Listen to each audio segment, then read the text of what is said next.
I go by the name of Light Skin Voltron.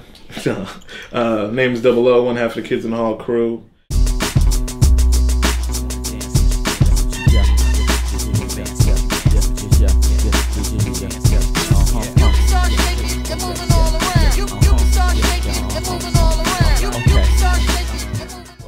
It's called Spirit Animal. Comes out, it better come out next Tuesday. And in the kind of final stages of mixing it right now. It's gonna be set up so that it makes a little more sense, because when I started making, I just made a ton of records, and then some of them made sense as like songs that people were on, and then some of them made sense as just instrumentals. So kind of as I got further along, I realized that there was a split between the two, and you know, the instrumental stuff really fit together as a good piece of work, and then the songs themselves were just, you know, a whole other beat. So I split it up so it's kind of be like a side A and side B, or rather, as I call it, this side and that side. I'm always back here tinkering, figuring out whatever the next move is going to be for the Kidz in the Hall brand. So after we got a lot of what is going to be our new EP, new album, all of that stuff done, I decided to just step back and kind of just do my own thing for a second. Was in Paris for a while, sat around, got inspired, and just kind of came back and really just put, you know, I guess some emotion into some keys and came up with something that I think is dope. It's gonna be, you know, it's one of those projects you definitely probably have to have some sort, you have to be under the influence in some way, shape, or form when you listen to it to get it. I recommend, you know, like hallucinogenics. Yeah, I got the iPad right now.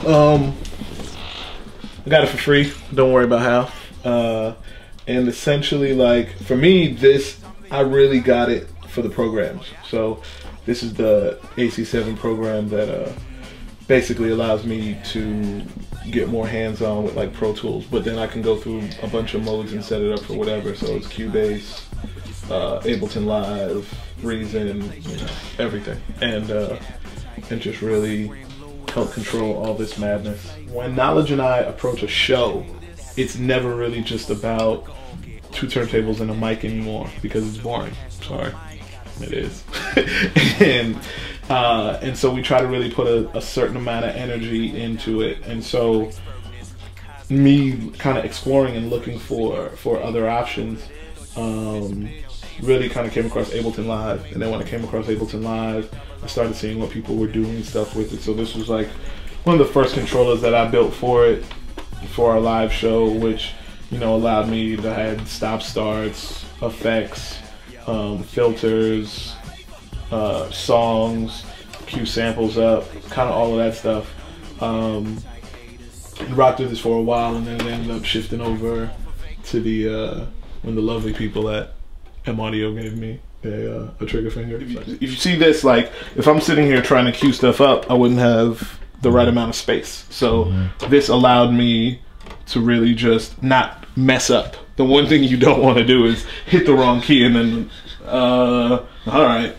But yeah, so then it switched over to this, and this is kind of still what I use now. This is my main thing. So you have your start, stop, up, down, sound effects,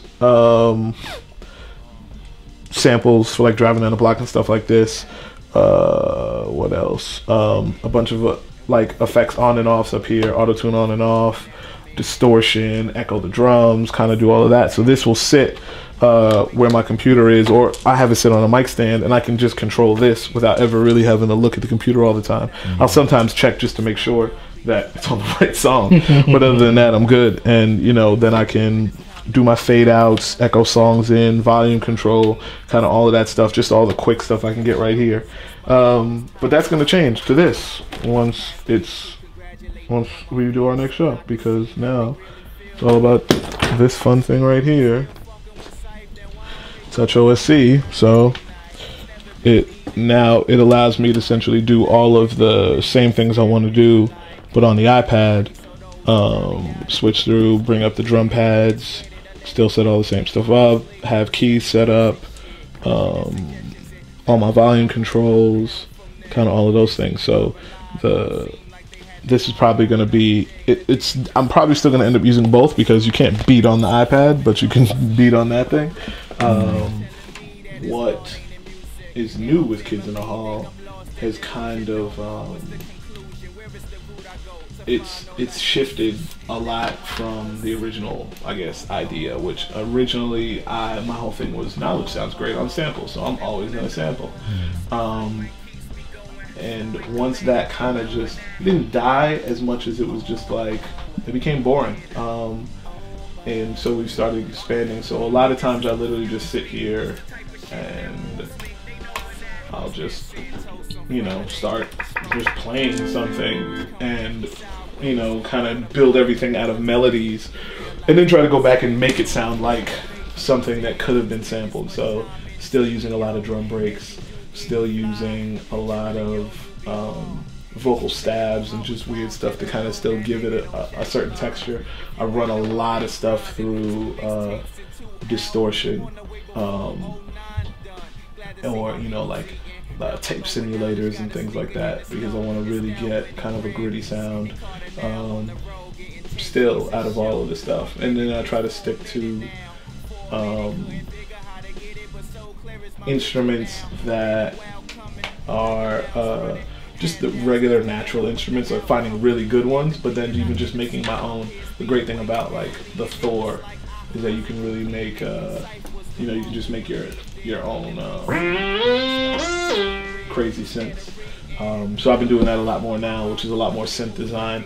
It's funny because it's like, even though I've just been in the weird world of doing weird music for Spirit Animal, I think that has helped me just even always kind of become a better producer when it comes to the Kidz in the Hall stuff and anything else that I do, because I always figure out some new stuff thanks to YouTube. When in doubt, YouTube tutorials. There's always someone smarter than you that will sit there and post it up. So don't be afraid to look at it below. One half the Kidz in the Hall crew, and you're here. Loudfactor.com. We back. Elder Barge brought us back. We back. Amongst legends, word up.